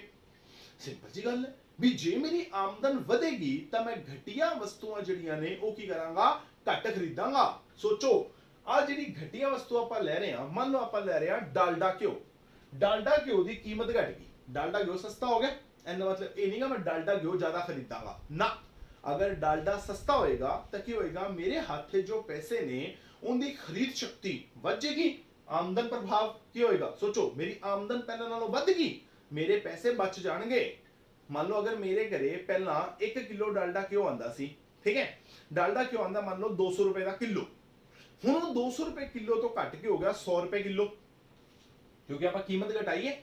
ਹੁਣ ਜਿਹੜੀ ਚੀਜ਼ ਤੇ ਪਹਿਲਾਂ ਮੈਂ 200 ਰੁਪਏ ਖਰਚ ਕਰਦਾ ਪਿਆ ਸੀ, ਹੁਣ ਉਸੇ ਚੀਜ਼ ਤੇ ਮੈਂ 100 ਰੁਪਏ ਖਰਚ ਕਰ ਰਿਹਾ, ਯਾਨੀ ਮੇਰੇ 100 ਰੁਪਏ ਬਚ ਗਏ। ਮੈਂ ਕਹਾਂਗਾ ਮੇਰੀ ਆਮਦਨ ਕੀ ਹੋ ਗਿਆ, ਪਹਿਲਾਂ ਨਾਲੋਂ ਵੱਧ ਗਈ, ਯਾਨੀ ਮੇਰੇ ਕੋਲ ਪੈਸੇ ਬਚ ਗਏ। ਬਚਣਗੇ, ਮੈਂ ਉਹਨਾਂ ਨਾਲ ਕੀ ਕਰਾਂਗਾ, ਜ਼ਿਆਦਾ ਚੀਜ਼ਾਂ ਖਰੀਦ ਸਕਦਾ। ਪਰ ਜਿਹੜਾ 100 ਰੁਪਏ ਬਚੇਗਾ ਨਾ, ਮੈਂ ਉਹਨਾਂ ਨਾਲ ਡਾਲਡਾ ਘਿਓ ਨਹੀਂ ਖਰੀਦਾਂਗਾ। ਮੈਂ ਕਹਾਂਗਾ ਹੁਣ ਪੈਸੇ ਬਚ ਗਏ ਨੇ, ਦੇਸੀ ਖਰੀਦੋ। ਤਾਂ ਕੀ ਹੋਏਗਾ, ਸੋਚੋ ਜੇ ਡਾਲਡਾ ਘਿਓ ਦੀ ਕੀਮਤ ਘਟੇਗੀ ਨਾ ਤਾਂ ਮੇਰੀ ਵਾਸਤਵਿਕ ਆਮਦਨ ਵਧੇਗੀ। ਵਾਸਤਵਿਕ ਆਮਦਨ ਵਧੇਗੀ ਤਾਂ ਮੈਂ ਡਾਲਡਾ ਘਿਓ ਘੱਟ ਖਰੀਦਾਂਗਾ, ਮੈਂ ਜ਼ਿਆਦਾ ਨਹੀਂ ਖਰੀਦਾਂਗਾ। ਯਾਨੀ ਕੀ ਹੋਇਆ, ਇਹ ਜਿਹੜਾ ਪ੍ਰਭਾਵ ਹੈ ਇਹ ਕੀ ਹੋ ਗਿਆ, ਨੈਗੇਟਿਵ। ਨੈਗੇਟਿਵ ਮਤਲਬ ਜੇ ਆਮਦਨ ਵਧੇਗੀ, ਘਟੀਆ ਵਸਤੂਆਂ ਦੇ ਵਿੱਚ ਆਮਦਨ ਵਧੀ ਤਾਂ ਆਪਾਂ ਕੀ ਕਰਨਾ ਹੈ, ਉਸ ਚੀਜ਼ ਦੀ ਮੰਗ ਪਹਿਲਾਂ ਨਾਲੋਂ ਘੱਟ ਕਰਨੀ ਹੈ। ਆਮਦਨ ਵਧੇਗੀ ਤਾਂ ਘਟੀਆ ਵਸਤੂਆਂ ਦੀ ਮੰਗ ਪਹਿਲਾਂ ਨਾਲੋਂ ਘੱਟ ਕਰਾਂਗੇ। ਆਮਦਨ ਵਧੀ ਤਾਂ ਮੰਗ ਘਟੀ ਤਾਂ ਕੀ ਹੋਇਆ, ਆਮਦਨ ਵਧੀ ਮੰਗ ਘਟੀ, ਉਲਟਾ ਗਏ ਤਾਂ ਪ੍ਰਭਾਵ ਕੀ ਹੋ ਗਿਆ, ਨੈਗੇਟਿਵ। ਯਾਨੀ ਜੇ ਕੀਮਤ ਘਟੇਗੀ ਤਾਂ ਕੀ ਹੋਏਗਾ, ਜਿਹੜਾ ਆਮਦਨ ਪ੍ਰਭਾਵ ਹੈ ਉਹ ਨੈਗੇਟਿਵ ਹੈ। ਉਹਨੇ ਕੀ ਕਰਨਾ ਹੈ, ਉਹਨੇ ਮੇਰੀ ਮੰਗ ਨੂੰ ਘਟਾ ਦੇਣਾ ਹੈ। ਠੀਕ ਹੈ, ਘਟੀਆ ਵਸਤੂ ਦੀ ਮੰਗ ਨੂੰ ਕੀ ਕਰਨਾ ਹੈ, ਘਟਾ ਦੇਣਾ। ਜਿਹੜਾ ਪ੍ਰਤੀਸਥਾਪਨ ਪ੍ਰਭਾਵ ਹੈ ਇਹ ਤਾਂ ਆਪਾਂ ਸ਼ੁਰੂ ਤੋਂ ਕਹਿ ਰਹੇ ਆ, ਇਹ ਤਾਂ ਨੈਗੇਟਿਵ ਹੈ। ਜਦੋਂ ਕਿਸੇ ਚੀਜ਼ ਦੀ ਕੀਮਤ ਘਟੇਗੀ, ਇਹਨੇ ਕੀ ਕਰਨਾ ਹੈ, ਇਹਨੇ ਉਹਦੀ ਮੰਗ ਨੂੰ ਵਧਾਣਾ ਹੀ ਵਧਾਣਾ ਹੈ। ਤਾਂ ਇਹਨੇ ਮੰਗ ਨੂੰ ਵਧਾਤਾ, ਹੁਣ ਪੈ ਗਿਆ ਰੋਲਾ। ਰੋਲਾ ਕੀ ਪਿਆ, ਪਿਛਲੇ ਚ ਦੇਖੋ ਕੰਮ ਈਜ਼ੀ ਸੀ। ਇਹ ਮੰਗ ਨੂੰ ਵਧਾ ਰਿਹਾ ਸੀ, ਇਹ ਮੰਗ ਨੂੰ ਵਧਾ ਰਿਹਾ ਸੀ, ਇਹਨੇ ਵੀ ਮੰਗ ਨੂੰ ਵਧਾਇਆ, ਇਹਨੇ ਵੀ ਮੰਗ ਨੂੰ ਵਧਾਇਆ, ਅਲਟੀਮੇਟਲੀ ਮੰਗ ਵਧੀ। ਹੁਣ ਇਹਦੇ ਚ ਕੀ ਹੋ ਰਿਹਾ, ਇੱਕ ਪ੍ਰਭਾਵ ਮੰਗ ਨੂੰ ਘਟਾ ਰਿਹਾ ਹੈ ਤੇ ਇੱਕ ਪ੍ਰਭਾਵ ਮੰਗ ਨੂੰ ਵਧਾ ਰਿਹਾ ਹੈ। ਤਾਂ ਹੁਣ ਅਲਟੀਮੇਟਲੀ ਮੈਂ ਇੱਥੇ ਕੀ ਲਿਖਾਂ, ਮੰਗ ਘਟੀ ਕਿ ਵਧੀ। ਇਹ ਸੋਚਣ ਵਾਲੀ। ਹੁਣ ਇਹ ਇਸ ਗੱਲ ਤੇ ਡਿਪੈਂਡ ਕਰਦਾ ਹੈ ਵੀ ਇਹਨੇ ਮੰਗ ਕਿੰਨੀ ਘਟਾਈ ਤੇ ਇਹਨੇ ਮੰਗ ਕਿੰਨੀ ਵਧਾਈ। ਮੰਨ ਲਓ ਇਹ ਕਹਿੰਦਾ ਮੈਂ 10 ਮੰਗ ਘਟਾਤੀ ਤਾਂ -10, ਇਹ ਕਹਿੰਦਾ ਹੈ ਮੈਂ 20 ਮੰਗ ਵਧਾਤੀ ਤਾਂ +20, ਤਾਂ -10 ਤੇ +20, ਤਾਂ ਆंसर ਕੀ ਹੋਏਗਾ +10, यानी ਮੰਗ ਵਧੇਗੀ। ਪਰ ਅਗਰ ਇਹ ਕਹਿੰਦਾ ਹੈ ਕਿ ਮੈਂ 20 ਮੰਗ ਘਟਾਈ, ਇਹ ਕਹਿੰਦਾ ਮੈਂ 10 ਮੰਗ ਵਧਾਈ, ਤਾਂ ਫਿਰ ਅਲਟੀਮੇਟਲੀ -10 ਮੰਗ ਘਟੀ। ਦੇਖਣਾ ਪਏਗਾ, यानी ਹੁਣ ਇੱਕ ਪ੍ਰਭਾਵ ਜਿਹੜਾ ਹੈ ਉਹ ਕੀ ਕਰ ਰਿਹਾ ਹੈ, ਉਹ ਮੰਗ ਨੂੰ ਘਟਾ ਰਿਹਾ ਹੈ, ਦੂਜਾ ਪ੍ਰਭਾਵ ਮੰਗ ਨੂੰ ਵਧਾ ਰਿਹਾ ਹੈ। यानी ਇੱਕ ਨੇ ਮੰਗ ਨੂੰ ਘਟਾਣਾ ਹੈ, ਇੱਕ ਨੇ ਮੰਗ ਨੂੰ ਵਧਾਣਾ ਹੈ। ਪਰ ਅਲਟੀਮੇਟਲੀ ਕੀ ਹੋਏਗਾ, ਜਿਹੜੀਆਂ ਘਟੀਆਂ ਵਸਤੂਆਂ ਹੁੰਦੀਆਂ ਨੇ ਐਕਚੁਅਲੀ ਕੀ ਹੁੰਦਾ ਹੈ, ਉਹਨਾਂ ਦੇ ਵਿੱਚ ਨਾ ਜਿਹੜਾ ਆਮਦਨ ਪ੍ਰਭਾਵ ਹੈ ਉਹ ਐਡਾ ਜ਼ਿਆਦਾ ਤਾਕਤਵਰ ਨਹੀਂ ਹੁੰਦਾ। ਕਿਉਂ ਨਹੀਂ ਹੁੰਦਾ? ਕਿਉਂਕਿ ਘਟੀਆ ਕੁਆਲਿਟੀ ਦੀਆਂ ਚੀਜ਼ਾਂ ਨੇ। ਘਟੀਆ ਕੁਆਲਿਟੀ ਚੀਜ਼ਾਂ ਕੀ ਹੋਣਗੀਆਂ, ਸਸਤੀਆਂ ਹੋਣਗੀਆਂ, ਤਾਂ ਹੀ ਤਾਂ ਘਟੀਆ ਨੇ। ਕੀ ਹੋਏਗਾ, ਜੇ ਘਟੀਆ ਕੁਆਲਿਟੀ ਦੀਆਂ ਨੇ ਮਤਲਬ ਸਸਤੀਆਂ ਹੋਣਗੀਆਂ ਮਤਲਬ ਆਪਾਂ ਉਹਨਾਂ ਤੇ ਆਪਣੀ ਆਮਦਨ ਜਿਹੜੀ ਹੈ ਬੜੀ ਥੋੜੀ ਜਿਹੀ ਖਰਚ ਕਰ ਰਹੇ ਹੋਵਾਂਗੇ। ਗੱਲ ਸੋਚਣ ਵਾਲੀ। ਮੰਨ ਲਓ ਇੱਕ ਵਸਤੂ ਜਿਹੜੀ ਹੈ ਉਹ ਘਟੀਆ ਕੁਆਲਿਟੀ ਦੀ ਹੈ, ਕਿੰਨੇ ਦੀ ਹੋਏਗੀ? ਮੰਨ ਲਓ ਮੈਂ ਕਹਾਂ ਕਿ ਮਾਰਕਰ ਮੈਂ ਸਸਤਾ ਮਾਰਕਰ ਲੈ ਲਵਾਂ ਤਾਂ ਕਿੰਨੇ ਦਾ ਆਏਗਾ? 5 ਰੁਪਏ ਦਾ। ਜੇ ਵਧੀਆ ਮਾਰਕਰ ਲਵਾਂਗਾ ਕਿੰਨੇ ਦਾ ਆਏਗਾ? 25 ਰੁਪਏ ਦਾ। ਜੇ ਘਟੀਆ ਕੁਆਲਿਟੀ ਹੈ ਤਾਂ ਸਸਤੀ ਵੀ ਹੋਏਗੀ, ਸਸਤੀ ਹੋਏਗੀ ਤਾਂ ਉਹਦੇ ਆਪਾਂ ਆਪਦੀ ਬੜੀ ਘੱਟ ਆਮਦਨ ਖਰਚ ਕਰਾਂਗੇ। ਯਾਨੀ ਘਟੀਆ ਵਸਤੂਆਂ ਦੇ ਉੱਪਰ ਆਪਾਂ ਆਪਣੀ ਆਮਦਨ ਦਾ ਬੜਾ ਥੋੜਾ ਜਿਹਾ ਹਿੱਸਾ ਖਰਚ ਕਰਦੇ ਹਾਂ, ਜਿਸ ਕਰਕੇ ਜਿਹੜਾ ਆਮਦਨ ਪ੍ਰਭਾਵ ਹੈ ਉਹ ਐਡਾ ਤਾਕਤਵਰ ਨਹੀਂ ਹੁੰਦਾ, ਕਿਉਂਕਿ ਬੜੀ ਘੱਟ ਆਮਦਨ ਖਰਚ ਹੋ ਰਹੀ ਹੁੰਦੀ ਹੈ। ਕੀ ਹੋਏਗਾ, ਯਾਨੀ ਜੇ ਇਹ ਐਡਾ ਪ੍ਰਭਾਵਪੂਰਨ ਨਹੀਂ ਹੈਗਾ, ਐਡਾ ਤਾਕਤਵਰ ਨਹੀਂ ਹੈਗਾ, ਮਤਲਬ ਇਹ ਮੰਗ ਨੂੰ ਘਟਾ ਜ਼ਿਆਦਾ ਨਹੀਂ ਪਾਏਗਾ। ਮਤਲਬ ਇਹਨੇ ਮੰਗ ਨੂੰ ਘਟਾਣਾ ਹੈ ਪਰ ਇਹ ਜ਼ਿਆਦਾ ਘਟਾ ਨਹੀਂ ਪਾਏਗਾ। ਇਹਨੇ ਕੀ ਕਰਨਾ, ਇਹਨੇ ਵਧਾ ਦੇਣਾ, ਇਹ ਜ਼ਿਆਦਾ ਵਧਾ ਦੇਗਾ। यानी ਇਹ ਜ਼ਿਆਦਾ ਘਟਾ ਨਹੀਂ ਪਾਏਗਾ ਪਰ ਇਹ ਜ਼ਿਆਦਾ ਵਧਾ ਦੇਵੇਗਾ। ਅਲਟੀਮੇਟਲੀ ਕੀ ਹੋਏਗਾ, ਮੰਗ ਵੱਧ ਜਾਏਗੀ। ਹੁਣ ਸੋਚੋ ਕੀ ਹੋਇਆ, ਕੀਮਤ ਕੀ ਹੋਇਆ ਸੀ, ਘਟੀ ਸੀ ਤਾਂ ਮੰਗ ਕੀ ਹੋਇਆ, ਵਧੀ ਹੈ। ਤਾਂ ਕੀਮਤ ਘਟੀ ਤਾਂ ਮੰਗ ਵਧੀ। ਜੇ ਕੀਮਤ ਘਟਣ ਨਾਲ ਮੰਗ ਵੱਧ ਗਈ ਤਾਂ ਕੀ ਹੋ ਗਿਆ, ਮੰਗ ਦਾ ਨਿਯਮ ਲਾਗੂ ਹੋਵੇਗਾ। मतलब ਇੱਥੇ ਕੀਮਤ ਪ੍ਰਭਾਵ ਵੀ ਕੀ ਹੋ ਗਿਆ, ਨੈਗੇਟਿਵ। ਕਿਉਂ? ਕੀਮਤ ਘਟੀ ਮੰਗ ਵਧੀ। यानी ਜਿਹੜੀਆਂ ਘਟੀਆਂ ਵਸਤੂਆਂ ਹੁੰਦੀਆਂ ਨੇ ਉਹਨਾਂ ਦੇ ਵਿੱਚ ਵੀ ਅਗਰ ਕੀਮਤ ਘਟੇਗੀ ਘਟੀਆਂ ਵਸਤੂਆਂ ਦੀ ਤਾਂ ਉਹਨਾਂ ਦੀ ਮੰਗ ਵਧੇਗੀ। ਕਿਉਂ? ਕਿਉਂਕਿ ਦੇਖੋ ਕੀ ਹੁੰਦਾ ਹੈ, ਜਿਹੜੀਆਂ ਘਟੀਆਂ ਵਸਤੂਆਂ ਹੁੰਦੀਆਂ ਨੇ ਉਹਨੂੰ ਆਮ ਤੌਰ ਤੇ ਜਿਹੜੇ ਗਰੀਬ ਲੋਕ ਨੇ ਉਹ ਖਰੀਦ ਰਹੇ ਹੁੰਦੇ ਨੇ। ਗਰੀਬ ਤਾਂ ਬਹੁਤ ਸਾਰੇ ਹੁੰਦੇ ਨੇ, यानी ਉਹ ਇੱਕ ਤਾਂ ਬਹੁਤ ਗਰੀਬ ਨੇ, ਉੱਤੋਂ ਕੀ ਹੈ ਚੀਜ਼ ਵੀ ਘਟੀਆ ਖਰੀਦ ਰਹੇ ਨੇ। ਜੇ ਘਟੀਆ ਵਸਤੂ ਹੋਰ ਸਸਤੀ ਹੋ ਜਾਏਗੀ ਤਾਂ ਕੀ ਕਰਨਗੇ, ਉਹ ਥੋੜੀ ਜਿਹੀ ਉਹ ਘਟੀਆ ਜ਼ਿਆਦਾ ਖਰੀਦਣ ਲੱਗ ਪੈਣਗੇ। ਬਟ ਠੀਕ ਹੈ ਵੀ ਜਿੱਥੇ ਉਹਨਾਂ ਕੋਲ ਮੰਨ ਲਓ ਇੱਕ ਬੂਟ ਸੀ, ਹਨਾ, ਮੰਨ ਲਓ 50 ਰੁਪਏ ਦਾ ਬੂਟ ਜਾਂ ਚੱਪਲ ਖਰੀਦ ਲਈ, ਠੀਕ ਹੈ, ਹੁਣ ਉਹਦੇ ਨਾਲ ਕੰਮ ਚਲਾਈ ਜਾਣਗੇ। ਹੁਣ ਜੇ ਉਹ 50 ਰੁਪਏ ਵਾਲਾ 25 ਰੁਪਏ ਚ ਹੋ ਜਾਏਗਾ ਨਾ ਬੂਟ, ਤੁਹਾਨੂੰ 50 ਰੁਪਏ ਵਾਲਾ ਬੂਟ ਚੱਪਲ ਤਾਂ ਸਸਤੇ ਹੀ ਨੇ, ਘਟੀਆ ਵਸਤੂਆਂ ਹੀ ਨੇ। ਜੋ 50 ਰੁਪਏ ਵਾਲਾ ਬੂਟ ਚੱਪਲ 50 ਰੁਪਏ ਤੋਂ ਘੱਟ ਕੇ 25 ਰੁਪਏ ਹੋ ਜਾਏਗਾ ਨਾ, ਤੇ ਗਰੀਬ ਲੋਕ ਜਿਹੜੇ ਉਸ ਤੋਂ ਵੀ ਗਰੀਬ ਸੀ, ਜਿਹੜੇ 50 ਰੁਪਏ ਦਾ ਬੂਟ ਚੱਪਲ ਵੀ ਅਫੋਰਡ ਨਹੀਂ ਕਰਦੇ ਸੀ, ਉਹ ਵੀ ਕੀ ਹੋਏਗਾ, ਹੁਣ ਉਹਨੂੰ ਖਰੀਦਣ ਲੱਗ ਪੈਣਗੇ। ਤਾਂ ਕੀ ਹੋਏਗਾ, ਘਟੀਆ ਵਸਤੂਆਂ ਦੇ ਵਿੱਚ ਵੀ ਕੀਮਤ ਘਟੇਗੀ ਤੇ ਮੰਗ ਵਧੇਗੀ। ਯਾਨੀ ਮੰਗ ਦਾ ਨਿਯਮ ਲਾਗੂ ਹੋਏਗਾ, ਮਤਲਬ ਘਟੀਆ ਵਸਤੂਆਂ ਵੀ ਮੰਗ ਦੇ ਨਿਯਮ ਦਾ ਅਪਵਾਦ ਨਹੀਂ ਹੈਗੀਆਂ। ਠੀਕ ਹੈ, ਤਾਂ ਹੁਣ ਇਹ ਹੋ ਗਿਆ ਦੋ ਵਸਤੂਆਂ। ਹੁਣ ਆਪਾਂ ਗੱਲ ਕਰਦੇ ਹਾਂ ਤੀਜੀਆਂ ਵਸਤੂਆਂ ਤੇ, ਜਿਹੜੀਆਂ ਨੇ ਗਿਫਨ ਵਸਤੂਆਂ। ਹੁਣ ਗਿਫਨ ਵਸਤੂਆਂ ਕੀ ਹੁੰਦੀਆਂ ਨੇ, ਹੁਣ ਆਪਾਂ ਇਹ ਦੇਖਾਂਗੇ ਕਿ ਗਿਫਨ ਵਸਤੂਆਂ ਨੂੰ ਪਹਿਲੀ ਗੱਲ ਤਾਂ ਗਿਫਨ ਵਸਤੂਆਂ ਕਹਿੰਦੇ ਕਿਉਂ ਨੇ।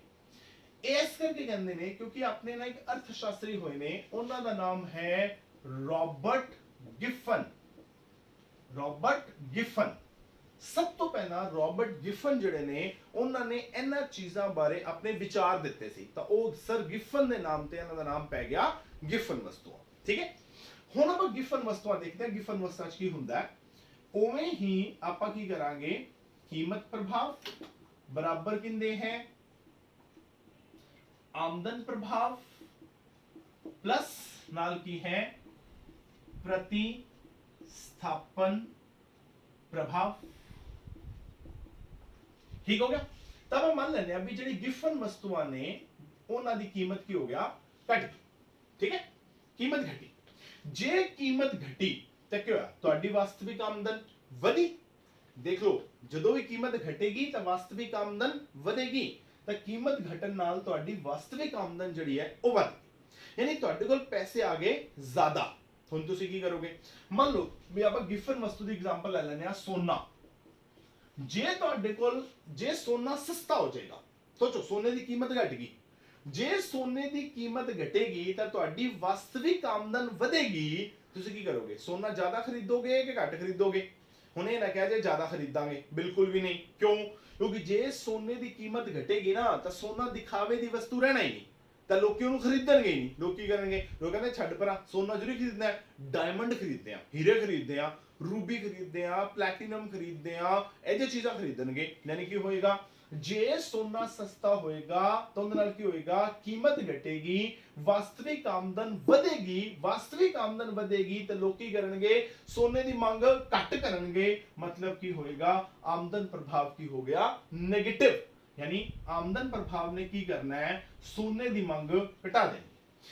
कीमत घटी, वास्तविक आमदन वधी, आमदन वधी, मांग घटी। ठीक है, आमदन वधन नाल मांग घट गई, प्रभाव की हो गया? नेगेटिव। ਜਿਹੜਾ ਪ੍ਰਤੀਸਥਾਪਨ ਪ੍ਰਭਾਵ ਹੈ ਤਾਂ 네ਗੇਟਿਵ ਹੈਗਾ ਹੀ ਹੈਗਾ ਵੀ ਜੇ ਕੀਮਤ ਘਟੇਗੀ ਇਹ ਮੰਗ ਵਧਾਏਗਾ। ਯਾਨੀ ਇਹਨੇ ਕੀ ਕਰਨਾ ਹੈ? ਇਹਨੇ ਮੰਗ ਵਧਾ ਦੇਣੀ ਹੈ। ਯਾਨੀ ਫਿਰ ਉਹ ਰੌਲਾ ਜਿਹੜਾ ਪਿਛਲੀ ਵਾਰੀ ਪਿਆ ਸੀ ਵੀ ਹੁਣ ਇੱਕ ਜਣਾ ਮੰਗ ਘਟਾ ਰਿਹਾ ਹੈ, ਇੱਕ ਜਣਾ ਮੰਗ ਵਧਾ ਰਿਹਾ ਹੈ। ਹੁਣ ਅਲਟੀਮੇਟਲੀ ਮੰਗ ਦਾ ਕੀ ਹੋਏਗਾ? ਅਲਟੀਮੇਟਲੀ ਮੰਗ ਘਟੇਗੀ ਕਿ ਵਧੇਗੀ? ਹੁਣ ਉਹ ਡਿਪੈਂਡ ਕਰਦਾ ਫਿਰ ਉਸੇ ਗੱਲ ਤੇ ਵੀ ਇਹਨੇ ਮੰਗ ਕਿੰਨੀ ਘਟਾਈ ਤੇ ਇਹਨੇ ਮੰਗ ਕਿੰਨੀ ਵਧਾਈ। ਠੀਕ ਹੈ, ਪਰ ਜਿਹੜੀਆਂ ਗਿਫਨ ਵਸਤੂਆਂ ਯਾਨੀ ਕਿ ਦਿਖਾਵੇ ਦੀਆਂ ਵਸਤੂਆਂ ਹੁੰਦੀਆਂ ਨੇ, ਕਿਉਂਕਿ ਉਹ ਮਹਿੰਗੀਆਂ ਹੁੰਦੀਆਂ ਨੇ, ਮਹਿੰਗੀਆਂ ਹੋਣਗੀਆਂ ਤਾਂ ਆਪਾਂ ਉਹਨਾਂ ਤੇ ਆਪਣੀ ਬੜੀ ਵੱਡੀ ਆਮਦਨ ਖਰਚ ਕਰ ਰਹੇ ਹੋਵਾਂਗੇ। ਜਿਵੇਂ ਸੋਨਾ, ਹੁਣ ਸੋਨਾ 40-50 ਹਜ਼ਾਰ ਰੁਪਏ ਦਾ 10 ਗ੍ਰਾਮ ਹੈ, ਯਾਨੀ ਅਗਰ ਆਪਾਂ 10 ਗ੍ਰਾਮ ਸੋਨਾ ਵੀ ਲਈਏ ਤਾਂ 50 ਹਜ਼ਾਰ ਖਰਚ ਹੋਏਗਾ। ਯਾਨੀ ਆਪਾਂ ਬੜੀ ਵੱਧ ਆਮਦਨ ਖਰਚ ਕਰ ਰਹੇ ਹੁੰਦੇ ਆ। ਯਾਨੀ ਆਮਦਨ ਪ੍ਰਭਾਵ ਕੀ ਹੁੰਦਾ ਹੈ? ਜ਼ਿਆਦਾ ਹੁੰਦਾ ਹੈ। ਯਾਨੀ ਇਹ ਜ਼ਿਆਦਾ ਹੈ, ਇਹ ਕੀ ਹੈ? ਘੱਟ ਹੈ। ਇਹ ਜ਼ਿਆਦਾ ਹੈ, ਇਹਨੇ ਕੀ ਕਰਨਾ ਹੈ? ਮੰਗ ਜ਼ਿਆਦਾ ਘਟਾ ਦੇਣੀ ਹੈ, ਇਹਨੇ ਥੋੜੀ ਜੀ ਵਧਾਣੀ ਹੈ। ਯਾਨੀ ਮੰਗ ਘਟੇਗੀ ਜ਼ਿਆਦਾ, ਵਧੇਗੀ ਘੱਟ, ਤਾਂ ਅਲਟੀਮੇਟਲੀ ਕੀ ਹੋਏਗਾ? ਮੰਗ ਘਟੇਗੀ। ਤਾਂ ਕੀ ਹੋਇਆ? ਕੀਮਤ ਘਟੀ, ਮੰਗ घटी, ਤਾਂ ਕੀਮਤ ਪ੍ਰਭਾਵ ਕੀ ਹੋ ਗਿਆ? ਪੋਜ਼ਿਟਿਵ, ਯਾਨੀ ਕਿ ਧਨਾਤਮਕ। ਦੇਖ ਲਓ, ਕੀਮਤ ਘਟ ਰਹੀ ਹੈ, ਮੰਗ ਘਟ ਰਹੀ ਹੈ, ਕੀਮਤ ਤੇ ਮੰਗ ਇੱਕੋ ਪਾਸੇ ਚੱਲੇ ਨੇ ਤਾਂ ਕੀਮਤ ਪ੍ਰਭਾਵ ਕੀ ਹੋਏਗਾ? ਪੋਜ਼ਿਟਿਵ। ਯਾਨੀ ਕੀਮਤ ਦੇ ਘਟਣ ਨਾਲ ਮੰਗ ਕੀ ਹੋਏਗਾ? ਵੱਧ ਜਾਏਗੀ। यानी देखो सॉरी, कीमत के घटन नाल की होएगा? मंग घट जाएगी। कीमत घटी, मंग घटी, मंग दा नियम फेल, तां की होएगा? मंग दा नियम लागू नहीं हुंदा। ठीक है, तां ਜਿਹੜੀਆਂ ਆ ਚੀਜ਼ਾਂ ਨੇ ਜਿਨ੍ਹਾਂ ਦੇ ਮੰਗ ਦਾ ਨਿਯਮ ਲਾਗੂ ਨਹੀਂ ਹੁੰਦਾ, ਇਹ ਮੰਗ ਦੇ ਨਿਯਮ ਦੇ ਅਪਵਾਦ ਨੇ। ਠੀਕ ਹੋ ਗਿਆ? ਤਾਂ ਇੱਕ ਆਪਾਂ ਜਿਹੜਾ ਅਪਵਾਦ ਕੀਤਾ ਸੀ ਉਹ ਕਿਹੜਾ ਕੀਤਾ ਸੀ? ਆਪਾਂ ਕੀਤਾ ਸੀ ਉਪਭੋਗਤਾ ਦੀ ਨਾ ਸਮਝੀ, ਦੂਜਾ ਦਿਖਾਵਾ ਵਸਤੂਆਂ, ਤੀਜਾ ਕੀ ਆ ਗਿਆ? ਗਿਫਨ ਵਸਤੂਆਂ। ਗਿਫਨ ਵਸਤੂਆਂ ਦੇ ਵਿੱਚ ਕੀ ਹੁੰਦਾ ਹੈ? ਮੰਗ ਦਾ ਨਿਯਮ ਲਾਗੂ ਨਹੀਂ ਹੁੰਦਾ। ਇਹ ਕੀ ਨੇ? ਇਹ ਵੀ ਮੰਗ ਦੇ ਨਿਯਮ ਦਾ ਅਪਵਾਦ ਨੇ। ਹੁਣ ਆਪਾਂ ਇੱਕ ਵਸਤੂ ਹੋਰ ਕੀਤੀ ਸੀ। ਠੀਕ ਹੈ, ਹੁਣ ਉਹ ਚੀਜ਼ ਨੂੰ ਸਮਝਨੇ ਆ ਵੀ ਉਹ ਵਸਤੂ ਕੀ ਹੈ। ਜਿਹੜੀ ਚੌਥੀ ਵਸਤੂ ਆਪਾਂ ਕੀਤੀ ਸੀ ਨਾ, ਉਹਦਾ ਆਪਾਂ ਨਾਮ ਦਿੱਤਾ ਸੀ ਵੈਬਲਨ। ਵੈਬਲਨ ਵਸਤੂਆਂ। ਤਾਂ ਹੁਣ ਵੈਬਲਨ ਵਸਤੂਆਂ ਕੀ ਨੇ? ਦੇਖੋ, ਇਹਨਾਂ ਨੂੰ ਵੈਬਲਨ ਵਸਤੂਆਂ ਇਸ ਕਰਕੇ ਕਿਹਾ ਜਾਂਦਾ ਹੈ ਕਿਉਂਕਿ ਆਪਣੇ ਇੱਕ ਅਰਥ ਸ਼ਾਸਤਰੀ ਨੇ ਵੈਬਲਨ, ਉਹਨਾਂ ਨੇ ਇਹਨਾਂ ਦਾ ਵਿਚਾਰ ਦਿੱਤਾ ਸੀ ਤਾਂ ਉਹਨਾਂ ਕਰਕੇ ਇਹਨੂੰ ਵੈਬਲਨ ਵਸਤੂਆਂ ਕਹਿੰਦੇ ਆ। ਆਮ ਤੌਰ ਤੇ ਆਪਾਂ ਗਿਫਨ ਵਸਤੂਆਂ ਤੇ ਵੈਬਲਨ ਵਸਤੂਆਂ ਦੋਨਾਂ ਨੂੰ ਇੱਕੋ ਸਮਝ ਲੈਂਦੇ ਆ। ਇੱਥੇ ਆਪਾਂ ਗਲਤੀ ਖਾ ਜਾਂਦੇ ਆ। ਕਿਉਂ? ਕਿਉਂਕਿ ਪਹਿਲੀ ਗੱਲ, ਦੋਨਾਂ 'ਚ ਸਮਾਨਤਾ ਕੀ ਹੈ? ਦੋਨਾਂ ਦੀ ਸਮਾਨਤਾ ਇਹ ਹੈ ਵੀ ਦੋਨਾਂ ਦੇ ਵਿੱਚ ਕੀ ਹੋਏਗਾ ਵੀ ਜਿਹੜਾ ਮੰਗ ਦਾ ਨਿਯਮ ਹੈ ਲਾਗੂ ਨਹੀਂ ਹੁੰਦਾ। ਠੀਕ ਹੈ, ਦੋਨਾਂ 'ਚ ਕੀ ਹੋਏਗਾ? ਮੰਗ ਦਾ ਨਿਯਮ ਲਾਗੂ ਨਹੀਂ ਹੁੰਦਾ। ਪਰ ਹੁਣ ਫਰਕ ਕਿੱਥੇ ਹੈ? ਜਿਹੜਾ ਗਿਫਨ ਵਸਤੂ ਹੈ ਨਾ, ਇਹਦੀ ਆਪਾਂ ਐਗਜ਼ਾਮਪਲ ਲੈਣੇ ਆ। ਮੰਨ ਲਓ ਸੋਨਾ ਹੋ ਗਿਆ, 골ਡ ਹੋ ਗਿਆ। ਠੀਕ ਹੈ, ਜਿਹੜੀ ਵੈਬਲਨ ਵਸਤੂ ਹੈ ਇਹਦੀ ਆਪਾਂ ਐਗਜ਼ਾਮਪਲ ਲੈਣੇ ਆ। ਮੰਨ ਲਓ ਕਾਰ, ਮਹਿੰਗੀ ਵਾਲੀ ਕਾਰ। ਠੀਕ ਹੈ, ਹੁਣ ਕੀ ਹੁੰਦਾ ਹੈ? ਦੋਨਾਂ 'ਚ ਫਰਕ ਕਿੱਥੇ ਆਉਂਦਾ ਹੈ? ਫਰਕ ਇਸ ਗੱਲ ਨੂੰ ਲੈ ਕੇ ਆ ਜਾਂਦਾ ਹੈ ਵੀ ਦੇਖੋ ਜਿਹੜਾ ਸੋਨਾ ਹੈ, ਹੁਣ ਕੀ ਹੋਏਗਾ? ਹੁਣ ਆਪਾਂ ਐਗਜ਼ਾਮਪਲ ਨਾਲ ਕਲੀਅਰ ਕਰਾਂਗੇ। ਆਪਾਂ ਇਸ ਪਾਸੇ ਲਿਖੀਆਂ ਆਪਣੀਆਂ ਗਿਫਨ ਵਸਤੂਆਂ,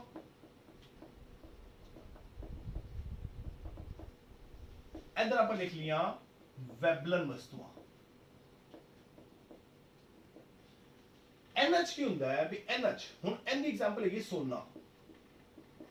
ਦੇਖੋ, ਅਗਰ ਸੋਨਾ ਮੰਨ ਲਓ ਵੀ ਆਪਾਂ ਕਹੀਏ ਵੀ 300 ਰੁਪਏ ਤੋਲਾ ਹੈ, 300 रुपए का कितना है 10 ग्राम, कोई नहीं खरीदेगा। आइयो सोना हो जावे 40,000 रुपए का 10 ग्राम, सारे खरीदेंगे। यानी कि होएगा भी ਇਹਦੇ ਵਿੱਚ कीमत ਵਧੇਗੀ ਤਾਂ ਮੰਗ ਵਧੇਗੀ, ਮੰਗ ਦਾ ਨਿਯਮ ਫੇਲ। ਪਰ ਗਿਫਨ ਵਸਤੂਆਂ 'ਚ ਕੀ ਹੁੰਦਾ ਹੈ, ਜਿਹੜਾ ਮੰਗ ਦਾ ਨਿਯਮ ਫੇਲ ਹੁੰਦਾ ਹੈ ਨਾ, ਉਹ ਇੱਕ ਲਿਮਿਟ ਤੱਕ ਫੇਲ ਹੁੰਦਾ ਹੈ। मतलब सोचो भी अगर सोना 40,000 रुपए का 10 ग्राम है ना, तो सारे खरीदते ने। क्यों खरीदते ने? क्योंकि दिखावे की चीज है, भी लोगों को विखा सकते हैं। अयो सोना अगर 40,000 की बजाय 60,000 रुपए हो गया ना 10 ग्राम, लोग पता की कहेंगे, ना भी रहन दे, सोना बहुत महंगा हो गया, थोड़ी देर रोक के खरीदांगे। ध्यान ना ये होएगा भी अगर सोना एक लिमिट तक महंगा हुंदा है, ठीक है, तो उनकी मांग बढ़ेगी। पर अगर वो लिमिट को भी क्रॉस कर जाता है, क्या होएगा? मंग घटनी शुरू हो जाएगी, यानी मंग का नियम लगना शुरू हो जाएगा। यानी गिफन वस्तुआं ਉਹ ਵਸਤੂਆਂ ਹੁੰਦੀਆਂ ਨੇ ਜਿਨ੍ਹਾਂ ਦੇ ਵਿੱਚ ਮੰਗ ਦਾ ਨਿਯਮ ਇੱਕ ਲਿਮਿਟ ਤੱਕ ਫੇਲ ਹੁੰਦਾ ਹੈ। ਅਗਰ ਕੀਮਤ ਉਸ ਤੋਂ ਵੀ ਜ਼ਿਆਦਾ ਵਧੇਗੀ, ਮੰਗ ਦਾ ਨਿਯਮ ਲੱਗਣਾ ਸ਼ੁਰੂ ਹੋ ਜਾਏਗਾ। सोना 300 रुपए है, कोई नहीं खरीदेगा। सोना 30,000 है, दिखावे की वस्तु है, लोग खरीदेंगे। 40,000 हो जाएगा, हाले भी लोग खरीदेंगे। पर जे सोना 40,000 तो भी बढ़िया ना, 50,000 रुपए, 60,000 रुपए, 70,000 रुपए हुआ, लोग की कहेंगे? लोग कहेंगे बहुत महंगा हो गया सोना, फिलहाल लैन की लोड़ नहीं हैगी। क्यों? क्योंकि हुण की हो गया है, हुण सोने की कीमत वध गई है, तो लोग की करेंगे? सोने की मंग घट करेंगे, मंग का नियम लगना शुरू हो जाएगा। यानी गिफन वस्तुआं दे विच मंग दा नियम एक लिमिट तक फेल हुंदा है, उस तो बाद फेल नहीं हुंदा, मंग दा नियम लगना शुरू हो जाता है। यानी अगर कीमत एक लिमिट तो भी बाद बढ़ेगी, क्या होएगा? उनकी मंग घटेगी ही घटेगी। ये ने गिफन वस्तुआं। पर वैबलन वस्तुआं ਉਹ ਹੁੰਦੀਆਂ ਨੇ ਜਿਨ੍ਹਾਂ ਦੇ ਵਿੱਚ ਮੰਗ ਦਾ ਨਿਯਮ ਕਦੇ ਵੀ ਜਿਹੜਾ ਹੈ ਉਹ ਫੇਲ ਨਹੀਂ ਹੁੰਦਾ। मतलब कीमत भावें जिन्नी मर्जी वध जावे, इन्ने नियम ने फेल होना ही नहीं। मतलब जिवें जिवें इन्हां दी कीमत वधी जाएगी, मंग इन्हां दी वधी जाएगी, इन्हां दी मंग कदे नहीं घटनी, वधेगी। जे अगर आपां गल करिए भी एक बंदा की करदा है 25 करोड़ दी कार खरीददा है, ठीक है। अगर 25 करोड़ दी कार अगर सोचो 30 करोड़ दी हो जावे, कितनी वध गई? 5 करोड़, उन्हें कोई फर्क नहीं पैना। क्योंकि ਜਿਹੜਾ ਬੰਦਾ 25 ਕਰੋੜ ਦੀ ਕਾਰ ਖਰੀਦਣ ਦੀ ਕਾਬਲੀਅਤ ਰੱਖਦਾ ਹੈ ਨਾ, तो 30 ਕਰੋੜ ਦੀ ਕਾਰ ਵੀ ਖਰੀਦਣ ਦੀ ਕਾਬਲੀਅਤ ਰੱਖਦਾ ਹੈ। ਇਹ ਜੇ ਲੋਕੀ ਕਿੰਨੇ ਹੋਣਗੇ? ਵੱਧ ਤੋਂ ਵੱਧ 10-15 ਲੋਕੀ ਹੋਣਗੇ ਜਿਹੜੇ 25-30 ਕਰੋੜਾਂ ਦੀ ਕਾਰ ਰੱਖਣਗੇ। ਆਮ ਬੰਦੇ ਦੇ ਵੱਸ ਦੀ ਗੱਲ ਨਹੀਂ ਹੈਗੀ। यानी कि वैबलन वस्तुआं ਜਿਹੜੀਆਂ ਨੇ ਇਹ ਜਿਹੀਆਂ ਵਸਤੂਆਂ ਹੁੰਦੀਆਂ ਨੇ ਜਿਨ੍ਹਾਂ ਦੇ ਵਿੱਚ ਕਦੇ ਵੀ ਮੰਗ ਦਾ ਨਿਯਮ ਫੇਲ ਨਹੀਂ ਹੁੰਦਾ। ਜਿਵੇਂ ਜਿਵੇਂ ਕੀਮਤ ਵਧੀ ਜਾਏਗੀ, ਉਹ ਹੋਰ ਜ਼ਿਆਦਾ ਦਿਖਾਵੇ ਦੀ ਬਣੀ ਜਾਏਗੀ, ਉਹਨਾਂ ਦੀ ਮੰਗ ਹੋਰ ਜ਼ਿਆਦਾ ਵਧੀ ਜਾਏਗੀ। ਪਰ ਗਿਫਨ ਵਸਤੂਆਂ 'ਚ ਕੀ ਹੋਏਗਾ? ਇਹ ਜਿਹੀਆਂ ਵਸਤੂਆਂ ਹੋਣਗੀਆਂ ਇੱਕ ਲਿਮਿਟ ਤੱਕ ਤਾਂ ਇਹ ਮੰਗ ਦੇ ਨਿਯਮ ਨੂੰ ਫੇਲ ਕਰਾ ਦੇਣਗੀਆਂ, ਵੀ ਕੀਮਤ ਵਧੀ ਜਾਏਗੀ, ਮੰਗ ਵਧੀ ਜਾਏਗੀ। ਪਰ ਅਗਰ ਕੀਮਤ ਇੱਕ ਲਿਮਿਟ ਤੋਂ ਬਾਅਦ ਵੀ ਵੱਧ ਜਾਂਦੀ ਹੈ, ਇਹ ਕਹਿੰਗੇ ਨਾ ਭਈਆ ਹੁਣ ਬਹੁਤ ਮਹਿੰਗੀ ਹੋ ਗਈ ਹੈ, ਹੁਣ ਅਸੀਂ ਕੀਮਤ ਘਟਾਉਣ लगे हाँ। मतलब एक लिमिट तक मंग दा नियम फेल होएगा, उस तो बाद लगना शुरू हो जाएगा। इन्हां दे विच कदे भी मंग दा नियम जिहड़ा फेल नहीं होएगा, कीमतां वधिया रहणगीਆਂ, मंग वधदी रहेगी। तो ये दोनों ही जिहड़े ने एक तरह दे मंग दे नियम दे अपवाद ने। गिफन वस्तुआं भी अपवाद ने ते वैबलन वस्तुआं भी अपवाद ने, क्योंकि कीमत वधेगी तां की होएगा? मंग वधेगी। तो इस अपना टॉपिक मंग दे नियम दे अपवाद। उम्मीद है तुहानू टॉपिक जिहड़ा है वो समझ आ गया होएगा। अगर कोई डाउट होवे तो जरूर कमेंट बॉक्स के अंदर लिखना। मिलते हैं अपने अगले लेक्चर दे विच। Till then it's good bye from my side. Thank you very much.